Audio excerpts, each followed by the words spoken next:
Oui, je vais poser une question de Candide. Combien a perdu l'Angleterre en sortant de l'Europe au niveau de la PAC? Est-ce que c'était beaucoup ou peu? Beaucoup. Ah oui. Beaucoup, à commencer par on le sait, ça on l'a tous lu, hein, la famille royale de toucher, nous sommes à Brexit, je ne sais pas si j'ai le chiffre, c'est 100 millions d'euros, mais ça me paraît énorme quand même, c'est 5 millions hein, d'euros. Pour leur domaine, ils recevaient des reversements au titre de la PAC. Je ne sais pas, quelqu'un le chiffre ici, je sais qu'il paraît énorme. Donc, ça c'est un exemple un peu caricatural, mais l'Angleterre a perdu beaucoup. Mais, et ma seconde question... Ils ont bien sur la pêche surtout, on le sait. Hein. Ah. Ma seconde question, c'est quels sont les critères de l'Europe pour distribuer la PAC? Est-ce que c'est quantitatif au nombre d'agriculteurs ou quels sont les critères? C'est un peu ce que j'ai expliqué. Il y a des aides, il y a deux systèmes d'aide. Un qui est un système d'aide à la production, parce qu'il faut quand même assurer la production, et un système d'aide aux producteurs, donc qui relève de toute une série de critères de conditionnalité. Donc, alors, ce qui fait que les agriculteurs sont obligés, s'ils veulent toucher de l'argent, de répondre aussi à un certain nombre de questionnaires, de subir une sorte de contrôle, y compris sur des questions très sensibles, hein, comme la biodiversité. Vous savez que dans la loi Duplon, Duplon, il voulait supprimer, je ne sais pas si ça le dit comme ça, mais il voulait supprimer l'Office français de la biodiversité, qui est un peu une conquête quand même, une avancée sur le plan écologique, globalement. Donc les agriculteurs, eux, les inspecteurs de la biodiversité, ils risquent leur vie, hein, dans certains cas, quand ils vont contrôler des exploitations. Donc c'est pas ma question. Ma question, c'est le pourcentage de chaque pays, quels sont les critères? Ça, je sais pas. Ça, c'est trop pointu. Parce qu'il y a un écart énorme. Non, bien sûr, mais moi j'ai donné les chiffres sur ce que touchent les différentes étapes à tous, en valeur absolue, en pourcentage du PIB. Je l'ai montré ça. Après, je ne peux pas aller au-delà de ça. Hein. Il y a des pays qui touchent très peu parce qu'ils ont réussi à mettre en place une agriculture très moderne, très performante, pas tellement écologique, comme la Hollande par exemple. Hein. Mais pourtant, ils respectent les normes. Mais ils touchent très peu, globalement, parce qu'ils sont en gros autosuffisants, on va dire. Alors, mais je ne sais pas répondre à ta question plus que ça, Romy. Oui, je voulais dire que dans la loi Duplon, c'était pas supprimer la notion de biodiversité qui est capitale, c'était supprimer l'agence et la répartir la responsabilité autrement. Oui, c'était supprimer l'Office français de biodiversité. Voilà. On a tellement d'offices qui se marchent sur les pieds que... Oui, en fait, celui-là, il marche peut-être moins sur les pieds d'autres que certains. Marie.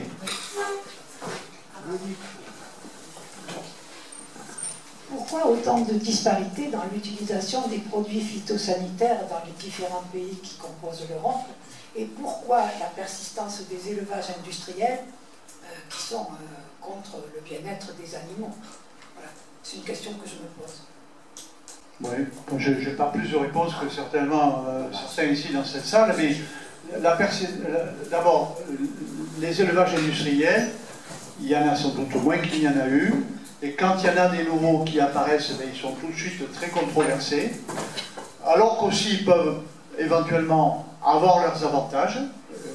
Pensons au fait qu'un élevage un peu concentré va être davantage en mesure de contrôler les effluents, de les concentrer, voire de les réutiliser, alors que les élevages trop dispersés peuvent avoir, ils ont leurs vertus, mais ils peuvent avoir l'inconvénient inverse.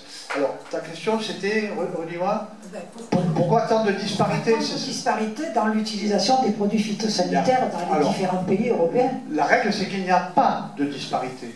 La règle, c'est la même pour tout le monde. Mais un pays est en droit de dire, bon, moi je suis désolé, ce produit-là, je ne veux pas l'utiliser. Ou bien au contraire, de revenir en disant, ce produit-là, les autres l'utilisent, donc je veux, jusqu'à présent il était interdit. Bon, dans le cas de la amidopridine, c'est quoi? J'avais jamais retenu le nom exact. C'est quoi le nom? Amidopridine? Amido? Acétamipride. Bon, alors on a cet exemplaire qui est venu sur le terme tout récemment. Nous on l'avait interdit en France, ce que apparemment la législation européenne nous autorisait. Maintenant on veut le rétablir. Pourquoi pas? C'est une autre discussion. au motif que les autres pays l'utilisent. Bon, donc c'est un exemple, mais ces exemples-là, ils sont quand même relativement rares.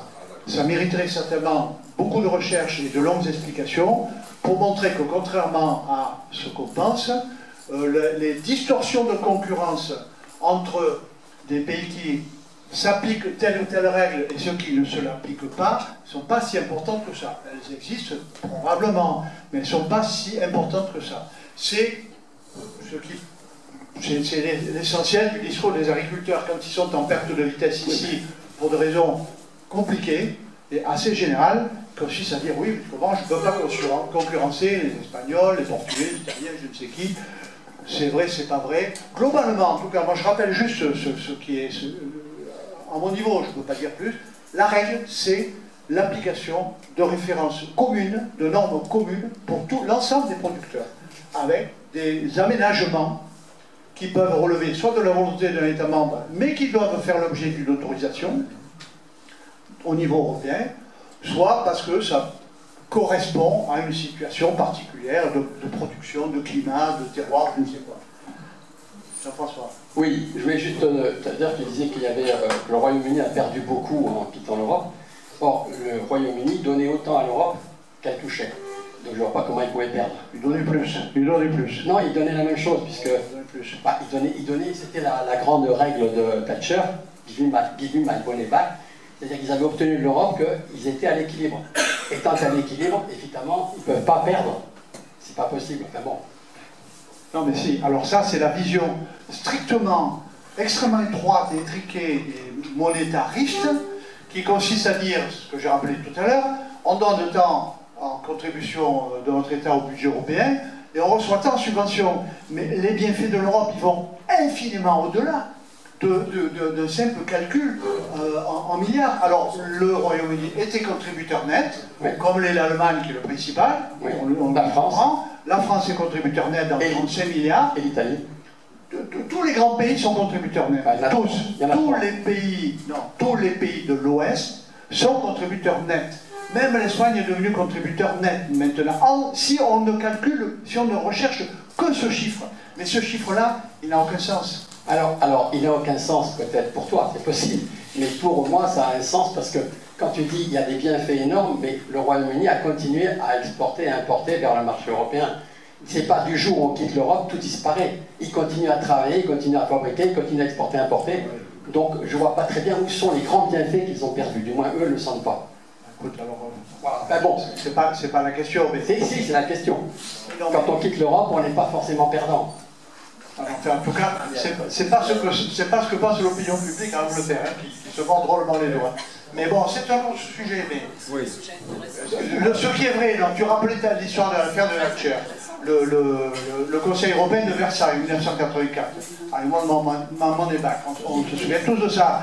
Effectivement, parce que les contributions du Royaume-Uni avaient été calculées au moment de l'entrée du Royaume-Uni dans l'Union européenne, d'accord ? Communauté économique européenne à l'époque.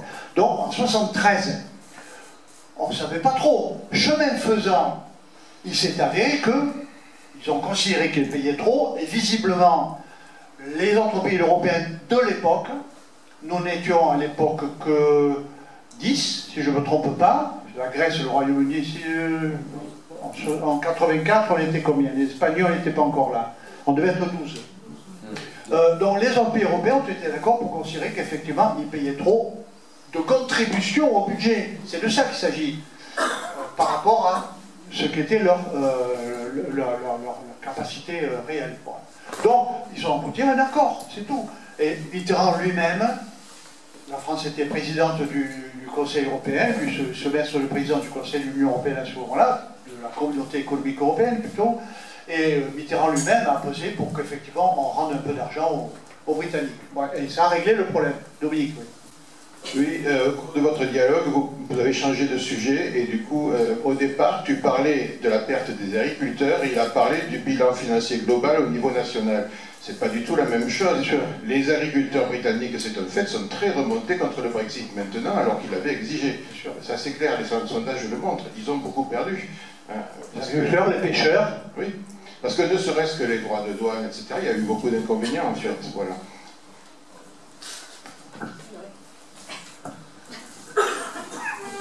Comme tu l'as signalé, en France, nous avons tendance, de façon globale, à augmenter les normes que on nous impose une norme, nous faisons mieux que cette norme. Comment tu peux l'expliquer? Est-ce que c'est sur une pression écologiste? Est-ce que c'est parce que nous voulons être les bons élèves, comme certains groupes politiques le disent? Comment peut-on expliquer pourquoi, quelle raison nous avons, de façon globale, à augmenter ces normes, à faire plus que ce qu'on nous demande? Moi, j'ai pas d'explication, hein. L'explication, on l'a tous. Ou alors, il n'y a pas d'explication. Je sais pas qu'en pense le public, là. En plus, attends, on dit ça, après, il faut voir au cas par cas. Hein. Il y a des choses où on surtranspose, c'est vrai. Il ne me vient pas d'exemple précis à l'esprit maintenant, mais je sais que ça se rencontre de temps en temps. C'est aussi ce que j'ai entendu dans la bouche de députés européens, alors, pas socialistes, mais qui considéraient qu'on surtransposait trop, parce que de toute façon, tout ce qui est norme est, par définition, quelque chose qui est plutôt à combattre, ou en tout cas à regarder de plus près. Donc, c'est une idée très générale, qui sans doute repose sur un fond de vérité, mais dont je serais incapable de dire quelle année est la réalité. Mais après, si on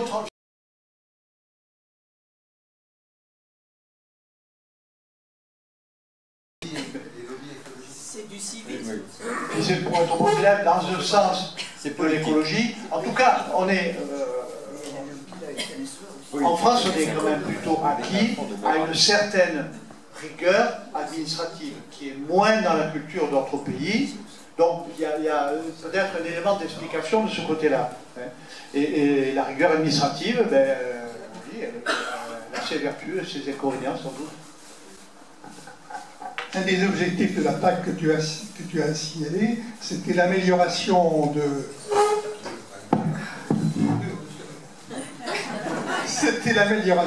du niveau de vie des agriculteurs.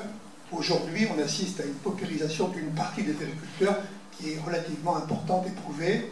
Donc, n'est-ce pas aussi une partie de l'échec de la PAC ou une évolution différente de la PAC? Ça se dit. Quand on lit là-dessus, on voit des gens qui disent oui, la PAC a échoué de ce point de vue. Sur la paupérisation du monde agricole, ouais.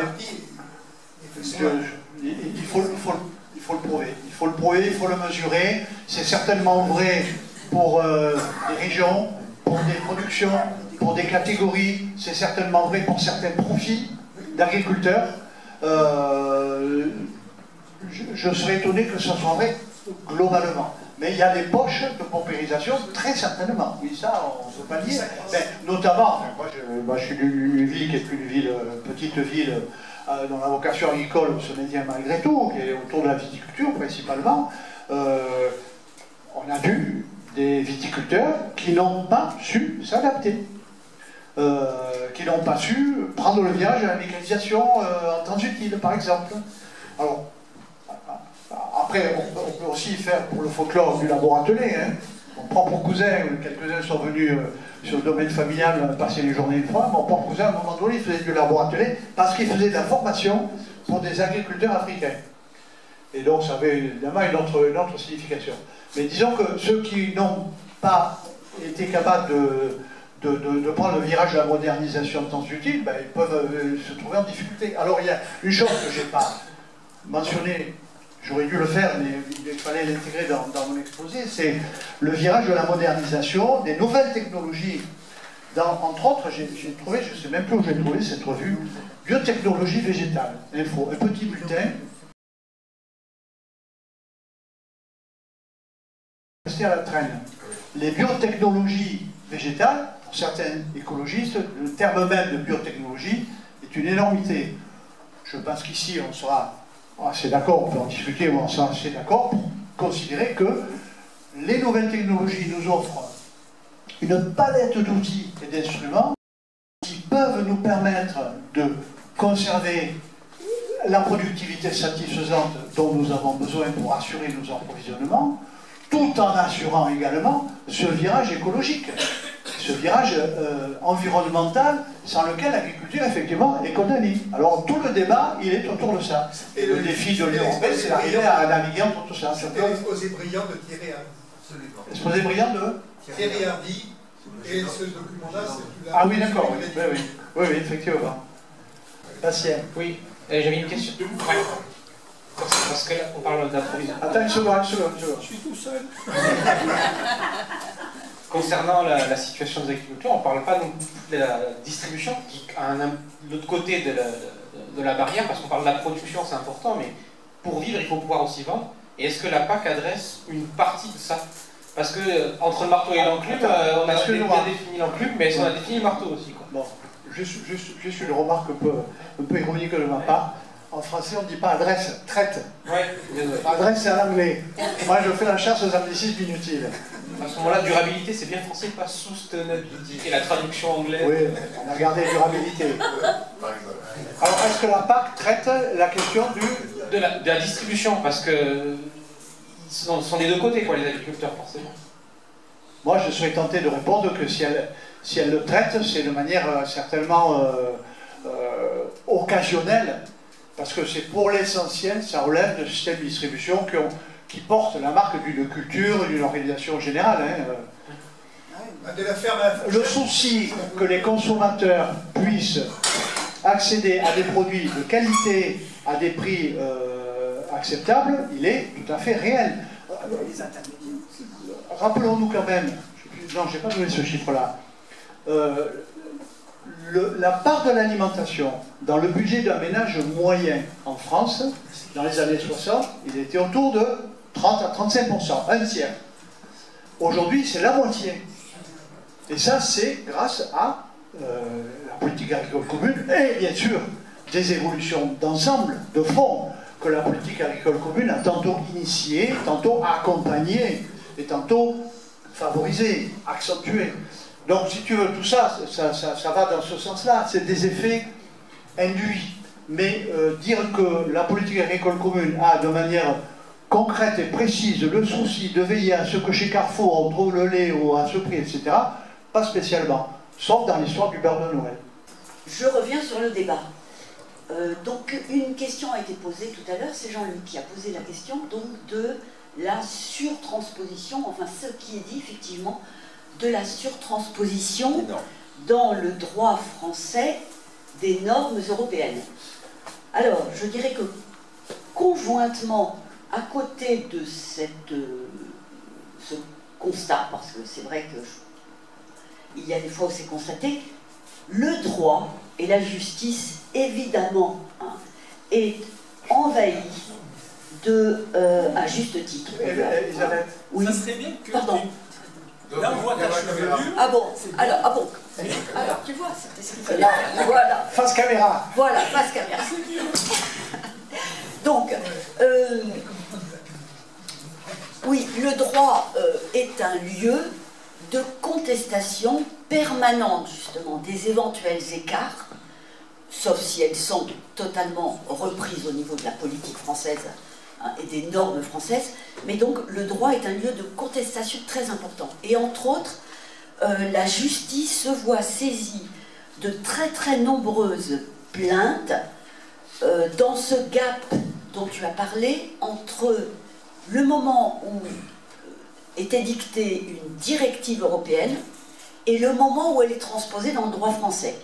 Parce que c'est un moment où effectivement les avocats qui essayent évidemment d'induire les juges en erreur, pas en horreur, mais en erreur, les avocats viennent plaider qu'au nom du principe général de la primauté du droit européen, eh bien, donc il devrait être d'application immédiate en France. Alors que non, puisqu'il a bien été convenu qu'il faut d'abord que ce soit transposé dans le droit européen.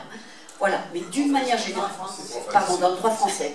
Et d'une manière générale, alors il y a eu aussi en 2011 la création de la question prioritaire de constitutionnalité, qui est une grande première aussi, puisqu'elle a permis à tout citoyen que nous sommes de contester une mesure légale qui doit s'appliquer en mettant en doute la constitutionnalité de cette disposition.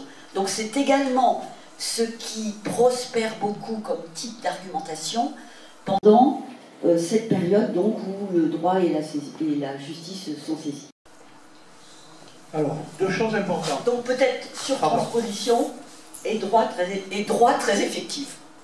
Alors, deux choses importantes. La première, c'est que la législation européenne comprend 5 types d'outils. Déclaration, recommandation, je ne sais plus quel est le 5e, mais il y a surtout la directive, qui est la forme suprême, qui est transcrite selon un certain délai, qui ne doit pas excéder 3 ans, qui souvent est inférieur, et aussi le règlement, qui lui est d'application directe. Ce n'est pas le même type de loi. Le règlement, il ne souffre pas d'adaptation.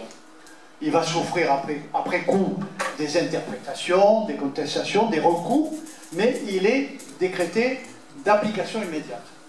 Donc, sur la directive, oui, entre le moment où la directive est adoptée au niveau européen et le moment où elle est effectivement transcrite, promulguée et accompagnée de ces décrets d'application en France, il peut s'écouler 1, 2 ou 3 ans éventuellement. C'est vrai que ça peut créer du flou. Alors, dernière remarque sur la question de constitutionnalité. Il existe quelque chose du même genre au niveau européen qui est la question préjudicielle. C'est le terme qui me revient. Donc on peut porter devant la Cour de justice des communautés européennes une contestation, soit avant même que la directive entre en vigueur, soit au moment où elle a été entrée en vigueur et où elle commence à être appliquée, sans passer, je crois que c'est ça le truc, hein, je ne suis pas un spécialiste, mais je crois que c'est sans passer forcément par toute la procédure juridique du genre, bon, je considère que je suis atteint, je vais porter plainte et puis le juge va décider quelle est l'instance qui va intervenir. On peut porter des questions préjudicielles. Moi j'ai ça. Tu as pas ça en tête, Elisabeth, ça te dit bien? Si, oui, bon. Bon, alors après, moi j'en dirai pas plus. Hein. Dominique. Oui, à ce sujet-là, je voudrais signaler que la question prioritaire de constitutionnalité, c'est à propos des droits fondamentaux, et donc ça ne s'applique pas, par exemple, au droit de l'environnement, le plus quotidien, etc. Je veux signaler aussi que les directives fixent un objectif, et après on transpose dans le droit national pour atteindre l'objectif. Mais si on dépasse l'objectif, la Commission européenne et la Cour européenne s'en foutent, au contraire. C'est ça le problème. Bien sûr. En plus, faire des procès, ça coûte cher, etc. Donc c'est très embêtant pour les particuliers et les entreprises, surtout. Et un exemple de surtransposition qui est très embêtant pour l'économie, c'est par exemple dans la protection des espèces. La directive européenne sur la protection des espèces donne 3 solutions dans le cas où un projet porte atteinte à des espèces protégées. Soit on renonce au projet, on le déplace, on ne le met pas là, soit on peut prendre des mesures de réduction, notamment pour les plantes, la transplantation si elle est possible, soit on prend des mesures de compensation. Ce sont 3 alternatives. J'ai consulté le droit de quelques pays aux alentours. Effectivement, ce sont des alternatives. En France, pas du tout. Il y a obligation de déplacer le projet. Si le projet est considéré comme un intérêt public majeur et qu'on obtient une dérogation à la stricte protection des espèces et qu'on prend des mesures pour minimiser, à ce moment-là, on peut réaliser le projet malgré tout, moyennant ces mesures. Et si malgré tout il y a un résidu d'impact, on doit obtenir en plus une autorisation pour compenser, et comme la compensation c'est très précaire, c'est très flou, etc., il va falloir, par exemple, s'il y a une surface, acheter une surface 10 fois plus grande, la mettre en protection totale, etc., etc.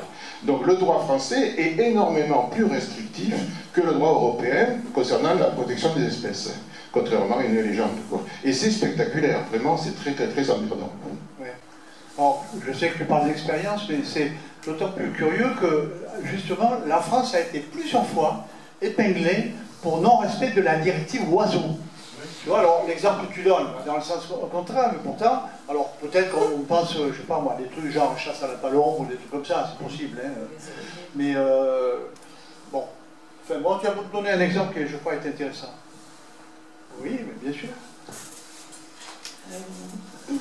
Peut-être, c'est pas vraiment une nuance, mais quand même, sur l'entrée en vigueur des règlements. Récemment, il y a eu l'exemple du règlement de lutte contre la déforestation importée, règlement de l'Union européenne qui a été adopté, je crois, en 2023, qui est entré en vigueur comme prévu, mais qui n'est pas entré en application. Et le report, il a été reporté une 2e fois, là, successivement. Ça devait rentrer en application, je pense, en mai 2024. C'est toujours pas le cas. Donc ça veut dire qu'entre l'adoption du règlement et aujourd'hui, c'est passé pas mal de choses, et sans doute pas mal de lobbies. Je ne sais pas, c'est difficile de qualifier ça parce qu'on n'est pas dans les arcanes. Mais voilà, c'est pas forcément une nuance parce que c'est l'Union européenne elle-même qui a reporté l'entrée en application. Mais de fait, l'entrée en vigueur ne s'est pas concrétisée pour l'instant. Oui. Mais tu as raison, quand on dit qu'il est d'application directe, ça veut dire qu'il y a une transposition. Mais application directe, ça ne veut pas dire application immédiate le lendemain. Cet exemple est très bon. Alors c'est aussi une bonne illustration de ce que je disais sur le pouvoir de nuisance de certains groupes au Parlement européen, c'est là que ça se joue, qu'il faudrait qu'on revienne en arrière sur des dispositions qui étaient inscrites dans la continuité du Green Deal, du Pacte vert pour l'Europe, et qui aujourd'hui sont contestées par des gens qui sont de façon à peu près systématiquement contre, hein. Donc ils sont contre ça aussi. Mais oui, tu as raison, là on vit en ce moment une époque où des choses qui allaient dans le bon sens sont remises en question pour des considérations qui tiennent au mouvement de l'opinion et à leur traduction en politique, hein. C'est comme ça, hein. Les gens ils votent, ils élisent des gens, et ces gens après, quand ils sont au Parlement, ils défendent un point de vue qu'on peut partager ou pas, mais c'est fait pour ça. J'ai une question qui regroupe un peu ce qui va être posé d'une façon plus large. Tu nous présentes un Parlement européen, toute une institution européenne qui semble parfaitement objective et magnifique. C'est que les gens abandonnent leurs propres intérêts nationaux pour devenir européens, etc. Moi, je n'y crois pas complètement. Et au-delà de cette non-objectivité, je pense qu'il existe, et toutes les pressions, puisqu'on parle souvent, et beaucoup de groupes politiques, à tort ou à raison, ont parlé des pressions que subissent les instances européennes et du lobbying qu'il peut y avoir, parce qu'on a vu des cas de lobbying très forts. Quels sont les systèmes, parce que là j'avoue que je n'y connais rien, si tu peux me répondre ça m'intéresse beaucoup, quels sont les systèmes pour éviter ça? Quels sont les systèmes de régulation qui protègent ces instances de lobby, soit de groupes, par exemple les groupes agroalimentaires, il y en a qui sont extrêmement puissants, plus puissants qu'un État, donc ils doivent, j'imagine, ne pas se gêner pour essayer de porter leur intérêt dans le sens des décisions européennes, ou alors, bien sûr, de lobby politique pur, hein, qui, pour raisons politiques pures, plus ou moins correctes, vont essayer aussi d'influer. Donc, dans le cas, par exemple, des remises de date en date de certaines applications, ou de mise en application qui parfois peuvent paraître un petit peu bizarres. Voilà, c'est une question, est-ce qu'il y a des systèmes de régulation? Alors d'abord, sur le Parlement, si j'ai donné l'impression que je faisais l'apologie du Parlement comme une instance objective, ça m'étonne parce que c'est évidemment pas dans un Parlement. Alors, rappelons-nous le triangle institutionnel. Le Conseil représente les États qui ont des intérêts, en tant qu'État, mais en tant que représentants de leur population. On est d'accord. Le Parlement représente les citoyens qui ont des intérêts qui sont eux aussi très différents, d'un pays à l'autre, d'une tranche de couche sociale à l'autre, etc., d'une opinion politique à l'autre. Donc, par exemple, les citoyens, seule la Commission est censée, et quand même plus ou moins, dépositaire de l'intérêt général européen. Bon.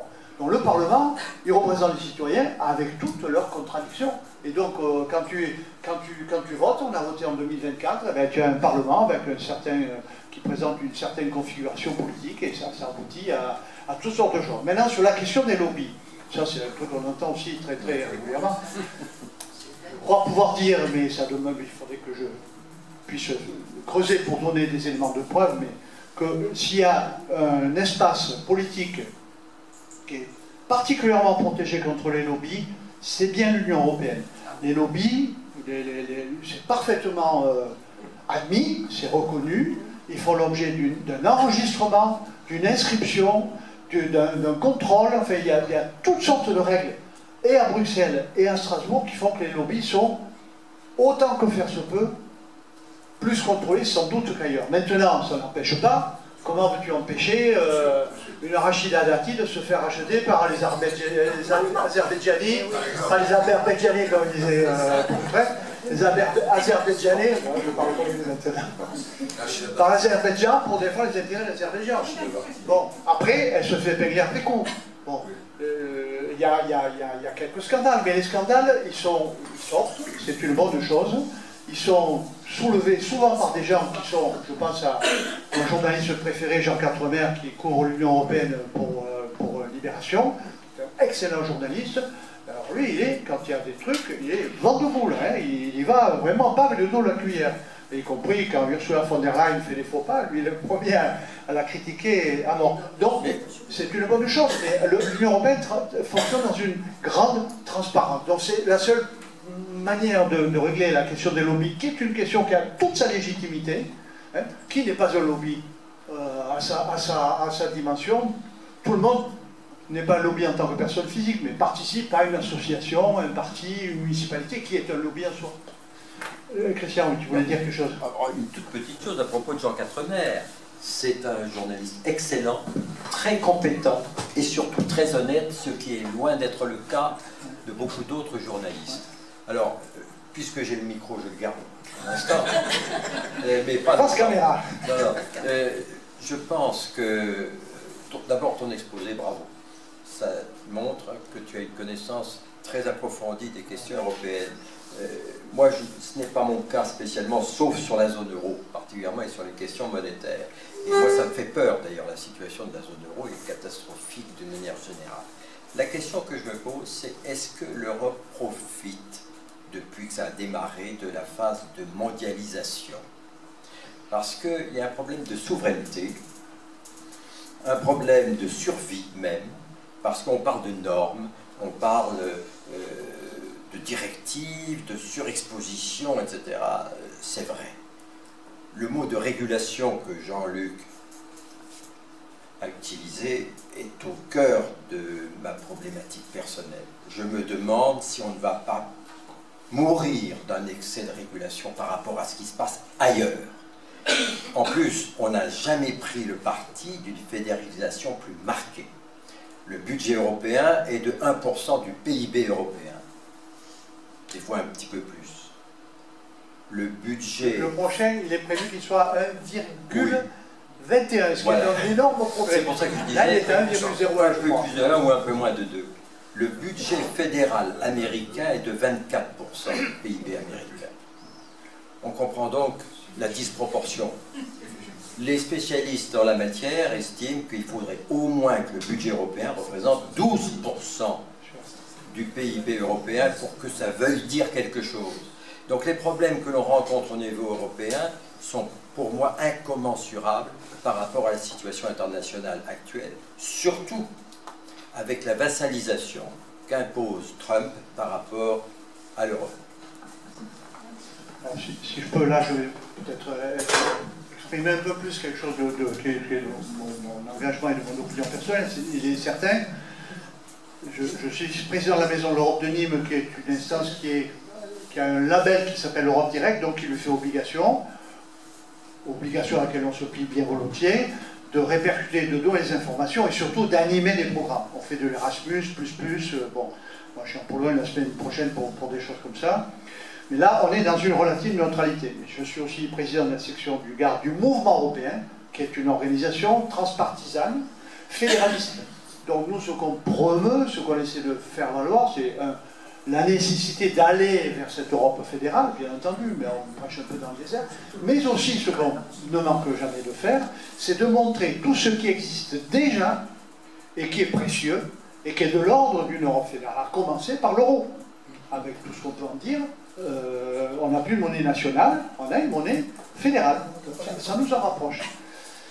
Quant au budget, je disais l'Europe de la santé, c'est aussi un premier pas.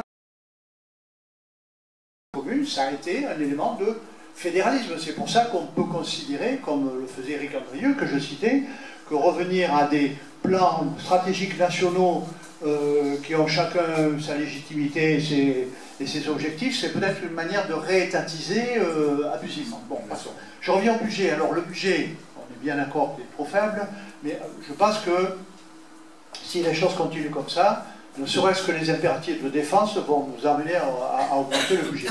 Mais surtout, il ne faut pas oublier qu'au 1% fatidique s'ajoutent les 750 milliards d'emprunts du plan de relance, qui a été une initiative de von der Leyen, quand même, dans ce premier mandat, qui a été assez remarquable.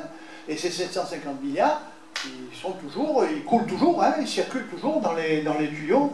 Et ça, on peut considérer, ça fait partie d'analyses que font certains, que le budget, non, il n'est pas de 1000 milliards et 750 milliards. Voilà, on peut le voir comme ça. C'est en tout cas parce que jusqu'à présent, l'Union européenne n'avait pas capacité à emprunter. Ça n'était pas interdit, mais ce n'était pas dans les usages. Finalement, ça se fait, et ça va se faire de plus en plus. Et ça, je pense que c'est plutôt une bonne chose. Ça fait repleuvoir des moyens partout où il en faut, en espérant du moins en tout cas. Y compris sur des projets de défense. Là, on va circuler beaucoup de choses qui sortent là maintenant, avec tous les freins qu'il y a hein, sur l'avion de combat. On sait à quel point c'est compliqué, chacun tire la couverture à son. Bref, ça nous éloigne un petit peu de l'agriculture. Dominique? Non? Non? Gilles. Oui, je voudrais juste rebondir sur la question du lobby et de l'opinion publique. C'est très français hein, de diaboliser le lobbying et les anglo-saxons ont une vision infiniment plus saine, comme tu l'as dit, hein, de ça. C'est simplement la possibilité donnée à des gens d'exprimer, ou des groupements, d'exprimer leur point de vue vis-à-vis des décideurs. Et après, les décideurs décident.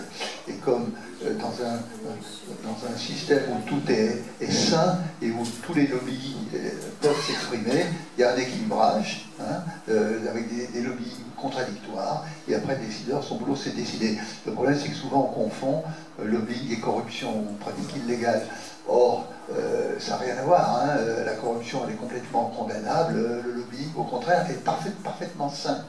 Voilà. Donc c'est là que c'est très énervant quand on entend parler des lobbies, hein, parce qu'on parle de corruption. Si la corruption, elle est sévèrement condamnée, sévèrement poursuivie, et ça coûte très cher, et quand on en parle, ça s'entend dans les médias. Pour ce qui est de l'opinion publique, ça me gêne un peu quand on dit oui, la pression de l'opinion publique, parce que en démocratie, l'opinion publique, c'est quand même les citoyens qui doivent décider. Hein. Le problème, souvent, quand on dit la pression de l'opinion publique, c'est on parle d'opinion publique, d'activistes minoritaires qui font beaucoup de bruit et qui font des actions des fois violentes et qui parlent plus qu'ils ne représentent. Et donc ça, c'est pas l'opinion publique, c'est un bout de l'opinion publique et on arrive très vite à ce qu'on appelle la dictature des minorités et c'est ça qui est le problème. Alors l'opinion publique en général, on peut faire des sondages, etc., mais enfin, c'est des élections qui tranchent en fait compte. Donc la pression de l'opinion publique, c'est normal, hein, c'est l'opinion publique générale, majoritaire, qui doit décider les choses. Hein. C'est quand même, c'est le principe. On est d'accord ou pas avec ce que veut l'opinion. Parce que là, on n'est pas démocrate, si on est contre. Bien sûr. L'opinion publique, elle trouve divers canaux pour s'exprimer, dont des canaux extrêmement déformants comme les réseaux sociaux. On le sait, hein. Là-dessus, on est bien au courant. Après, elle s'exprime à travers les députés qu'on envoie au Parlement européen ou national. On s'exprime à travers la presse. La presse fonctionne en miroir de son lectorat. Donc la presse dit, en gros, je schématise bien sûr, ce que son lectorat veut entendre, et le lectorat renvoie à la presse, en gros, ce qu'il a envie d'y lire. Donc tout ça, ça constitue l'opinion publique. Ce qu'on peut tous déplorer, ça fait partie de nos combats, c'est la manière dont c'est déformé par les réseaux sociaux qui peuvent donner cette impression. Qu'il y a une opinion publique qui est majoritaire sur tel ou tel truc, alors rien ne le prouve. Mais même sur un sujet qui est très... on est loin de la politique agricole commune, mais sur un sujet, on entend à longueur d'émission, la majorité de la population en France est contre le régime des retraites. Je n'en sais rien. Je n'en sais rien. On n'a jamais fait un sondage très... vraiment méthodologiquement fiable pour en apporter la preuve. Et si tant est même que ce soit le cas, ça ne veut pas dire que la majorité de l'opinion publique ait raison. Mais bon, ceci est un autre sujet. Bien sûr. Oui, concernant le lobbying, je voudrais souligner que dans la quasi-totalité des domaines dont ils traitent, les ministres et les parlementaires sont incompétents. Et si les professionnels ne rédigent pas des propositions d'articles soigneusement rédigés, dans les domaines que je connais, c'est flagrant. Concernant le budget européen, on compare souvent avec les États-Unis, mais il ne faut pas oublier qu'aux États-Unis, les États fédérés ne peuvent pas s'endetter. C'est l'État fédéral qui s'endette. Donc forcément, ça donne un budget fédéral énorme, notamment pour l'investissement. En Allemagne, c'est pareil. À mon avis, les États fédérés ne peuvent pas s'endetter. Dans la Constitution, il est écrit que leur budget doit être équilibré. Voilà. Et traité européen d'ailleurs. J'ai l'impression que quand l'Europe maintenant s'endette, ce n'est pas l'Union européenne, ce sont des structures juridiques distinctes qui sont gérées, certes, par la Commission, mais qui sont distinctes. Ce n'est pas l'Union qui s'endette. Ça fait une limite. Et puis, le budget 1%, etc., justement, il faudrait que... il faudrait déjà que l'Union s'endette de façon à pour quand elle subventionne l'investissement public local, ben, ça puisse se faire comme dans les États, hein, et que le risque soit mutualisé, ça permettrait d'avoir des taux d'intérêt plus faibles. Et je voudrais souligner à propos de l'augmentation du budget qu'il ne suffirait pas que l'Union ait des ressources propres, parce que, primo, on prend à l'unanimité ce genre de décision, et deuxio, le budget est encadré par un cadre financier pluriannuel qui est extrêmement difficile à négocier. Donc, dans l'intervalle, on ne peut rien faire, en fait, tout est plafonné. C'est ça le problème. Et le cadre financier, ce n'est pas une enveloppe globale, c'est une enveloppe sectorielle. Voilà. Oui, non, mais les ressources propres de l'Union européenne, il s'agit d'aller pas à pas, non, mesurette par mesurette, vers une augmentation, non pas si le budget de l'Union européenne était entièrement fondé sur des ressources propres, on serait déjà dans une Europe fédérale. Dans des États-Unis d'Europe, peut-être que les arrivées Victor Hugo, il y a de ça bientôt 2 siècles. Mais bon, on sait qu'on en est encore loin. Mais quand même, aller vers une autonomie croissante de la Commission dans la perception et la gestion de son budget, ça paraît quand même plutôt comme une bonne mesure. À propos des 750 milliards d'emprunts, ils sont mutualisés. Oui. C'est-à-dire qu'en aucun cas, les États peuvent dire « Ah mais non, mais moi, tu as prélevé tant de pourcents dans le système bancaire français, donc moi je veux récupérer ça. » Non, non. La France d'ailleurs va récupérer moins que ne récupéreront d'autres pays qui ont été plus atteints par la crise du Covid ou par la situation économique générale. L'Italie en particulier, ce qui fait que Meloni, tout d'un coup, s'est trouvé convertie, s'est trouvé une vocation d'européenne tout à fait convaincue, parce qu'elle sait très bien, elle est quand même un peu consciente des responsabilités, et l'Italie ne peut pas se permettre de dire n'importe quoi, parce que l'enjeu financier est énorme. Même chose pour la Hongrie, hein. On voit qu'Orban, de temps en temps, quand vraiment c'est trop dur, eh ben, il s'absente au moment du vote. Il sort de la salle, il va faire pipi.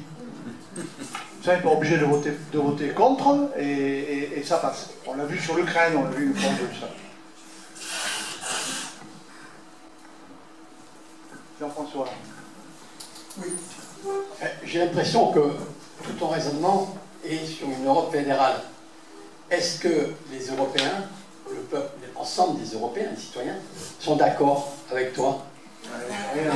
Tu poses la question à moi, mais moi je peux te dire qu'ils ne sont pas. Hein. Mais qu'est-ce que je te dis? C'est rien, moi. J'aimerais qu'ils le soient. Mais après, il y a Dominique qui va encore parler. On l'a pas entendu alors. Désolé. Quand on parle de l'Europe fédérale, il faut distinguer l'État fédéral comme aux États-Unis et la fédération d'États.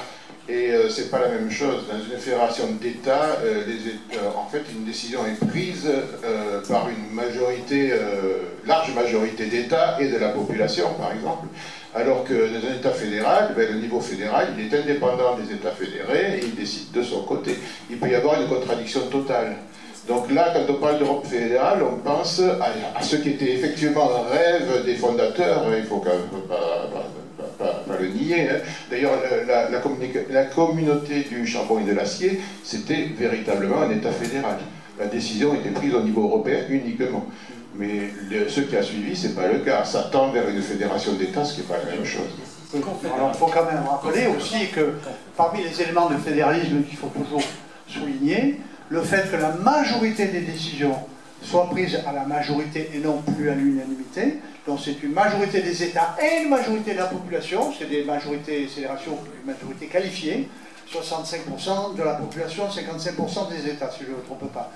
Bon, il y en a quoi, une décision peut être prise, même si ça ne plaît pas. Alors la France, par exemple, sur le Mercosur, le jour où la décision arrivera sur la table, on va sûrement être minoritaire. Bon, c'est comme ça, c'est la démocratie.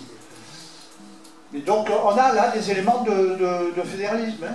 C'est vrai que ce n'est pas du tout le système, c'est pas comparable à la situation américaine. Cela dit, le budget de la France, il est aussi de 24% du PIB. Hein. Le budget stricto sensu. Si on ajoute les budgets sociaux, on arrive à, c'est mieux que moi, à peu près. 50-55%, donc 6 ou 7% de déficit. Alors, c'est une autre question. Alors, Jean-François, allez-y. Je reprends la communauté européenne du charbon et de l'acier. c'était fédéral, du coup on n'a plus d'acier, plus de charbon. Mais ça c'est un détail.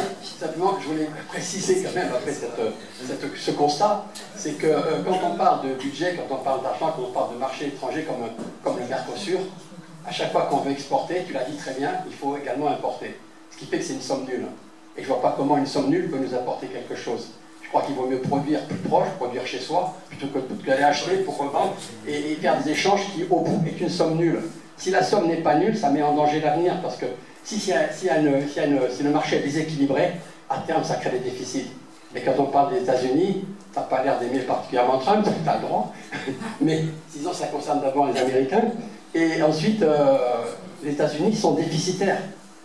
Ce qu'ils ont voulu faire, c'est rétablir un certain équilibre commercial. Le marché des États-Unis, au niveau commercial, tu es d'accord avec moi, ils sont déficitaires. Donc il faut rééquilibrer. Il faut arrêter de penser qu'on peut créer des déficits en permanence, sans arrêt, tout le temps. Ouais. Ça ne marchera pas. Ouais. Bon, alors, si toi tu penses que le libre-échange c'est un jeu à somme nulle où tout le monde est perdant, c'est ton droit, mais enfin, globalement, c'est pas ce que montre l'histoire. Je reviens sur ce que tu disais à propos de la... Si, ben, tu dis, si je dois importer pour pouvoir vendre, je dois acheter, personne n'est gagnant. Ah, bien sûr que si, sinon on le saurait. Ce qui est vrai, alors je reviens sur ce que tu disais sur l'acier. Alors, on n'a plus de charbon. Réjouissons-nous de ne plus avoir de charbon. Ceux qui ont encore du charbon et qui le font brûler, c'est pas ce qu'ils font de mieux. Je pense aux Allemands qui ont arrêté d'un coup, alors ça c'est pas ce que Merkel a fait de mieux, d'un coup le nucléaire après Fukushima, et du coup ils ont aussitôt réactivé les centrales à charbon qui étaient en dormant, c'est que j'attendais que ça. Hein. Moi je me souviens avoir entendu ça en 2012, moi je faisais beaucoup d'échanges à ce moment-là, je vais chez des copains, mes partenaires, je dis ah c'est bien, à l'époque j'étais anti-nucléaire. Je suis moi maintenant. Ah, c'est bien, vous avez arrêté le nucléaire. Alors, il me dit, oui, mais regarde, on relance les centrales à charbon. C'est vrai ça, je n'en croyais pas mes yeux. Et c'est toujours vrai, encore aujourd'hui. Alors, ils ont donné un objectif, fermer la dernière centrale à charbon en 2035. Vous vous rendez compte? Nous, on en a une qui fonctionne, qui ne va pas durer très très longtemps. Donc, plus de charbon, c'est tant mieux. Plus d'acier, c'est plus compliqué que ça. Parce que, évidemment, comme l'Europe, c'est le reproche qu'on lui fait souvent, joue un peu les candides, les respectueux, les angélistes dans le grand jeu du commerce international. Vous savez qu'il arrive, paniable, qu'on soit un peu victime de notre candeur, de notre honnêteté face à des Chinois, ou etc. Alors c'est vrai pour l'acier.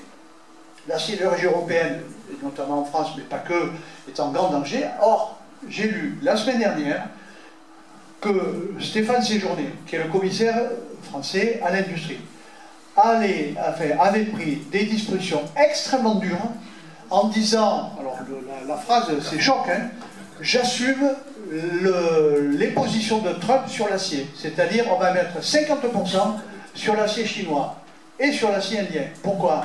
Parce que sinon, dans 10 ans, on n'a plus de sidérurgie européenne et on sera obligé, on sera dans la même dépendance que celle dans laquelle on s'est trouvé sur le paracétamol et autres joyeusetés au moment du Covid.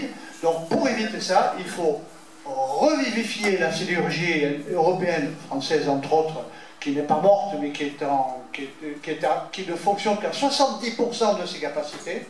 Donc pour éviter ça, eh bien, on va mettre des barrières douanières tarifaires très fortes à l'acier, contre l'acier chinois et l'acier indien. Moyennant quoi, la sidérurgie française et européenne va pouvoir repartir du bon pied. Voilà. Donc tu vois, tout ça, ça n'échappe pas aux gens. Mais c'est vrai que voilà, on hérite de 20 ans de fonction, de 25 ans de fonction dans l'OMC qui ont apporté d'énormes progrès, et notamment aux pays les plus pauvres. Ça, il ne faut pas l'oublier. L'élévation du niveau de vie, la réduction du nombre de personnes qui étaient sous-alimentées. Enfin, on est tous d'une génération à peu près la même. Moi, je me souviens, étant au lycée, avoir fait des exposés du genre 2 hommes sur 3 ont faim. Vous vous souvenez de ça? Il y avait 3 milliards ou 3 milliards et demi d'habitants, et il y en avait 2 tiers qui n'avaient pas les 2500 calories par jour. Aujourd'hui, ce chiffre existe toujours, il est réduit à 10% de la population, 700 ou 800 millions de personnes. Tout ça, c'est entre autres grâce aussi aux échanges internationaux qui ont été un facteur de dynamisation des économies d'une manière générale. Et alors, de temps en temps, on se dit, ah oui, ben, tiens, là on décolle un peu, eh ben, on va faire machine arrière, mais pas plus bête que les autres. Donc, sur l'acier, moi j'étais très surpris du fait que Séjourné, pour qui je n'avais pas une grande estime, a apparemment su mener un dossier compliqué de manière assez efficace. Oui, ton approche est quand même très théorique, parce que Séjourné, il a effectivement avancé ça, mais bon, d'une part, c'est pas Thierry Breton, et d'autre part, les Chinois ont des moyens aussi énormes de réaction. Donc, à 50%, on n'y est pas demain ou après-demain, hein, je peux te l'assurer. Deuxième chose, effectivement, pour revenir à la PAC, ça dépend aussi, ça dépend aussi des ministres de l'agriculture. Il est certain que il y a des moments, nous, on a vraiment fait de la surenchère. C'était le cas notamment avec le ministère de Hulot, qui en a rajouté, dont on paye les conséquences aujourd'hui.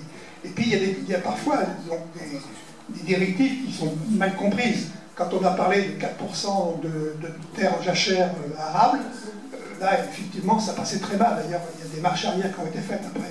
Donc c'est ça le problème, c'est qu'il y a tellement de directives maintenant qui arrivent, un peu contradictoires, qu'on ne sait plus où on en est. Le pauvre cultivateur, agriculteur, il ne sait pas très bien. Oui, j'avais un dessin là-dessus. L'agriculteur, il ne sait plus trop comment il faut l'appeler exactement. Oui, non, mais ça fait partie des défis. Et l'Union européenne, à travers ses instances gouvernantes, comme n'importe quel décideur, arbitre, revient en arrière, parfois à tort, parfois à raison. Oui, c'est ça, bien sûr. Tu as raison, Jean-Claude. Et quand on parle effectivement de l'exemplarité, moi je ne suis pas sûr que dans d'autres pays européens, mais je n'ai pas fait d'enquête, les pays soient aussi exemplaires que la France sur l'application de la PAC. Notamment par rapport aux fermes industrielles, etc., qui existent dans certains pays. Bon, on en est extrêmement loin. Il n'y a rien qui interdit. Et heureusement. Mais il n'y a rien qui interdit l'élevage industriel du moment qui correspond à certaines normes, y compris des normes relatives au bien-être animal, hein, qui sont prises en compte aujourd'hui. Je ne suis pas si on est d'exemplaires en France, je n'irai pas jusque-là. Pour l'anecdote, ça n'a rien à voir avec ce que tu dis, pas grand-chose. Dans un des trucs que j'ai lu, je crois que c'était dans l'article de Wikipédia sur la PAC, je vous ai dit, ben, c'est mal ficelé, j'ai trouvé un truc qui m'a amusé.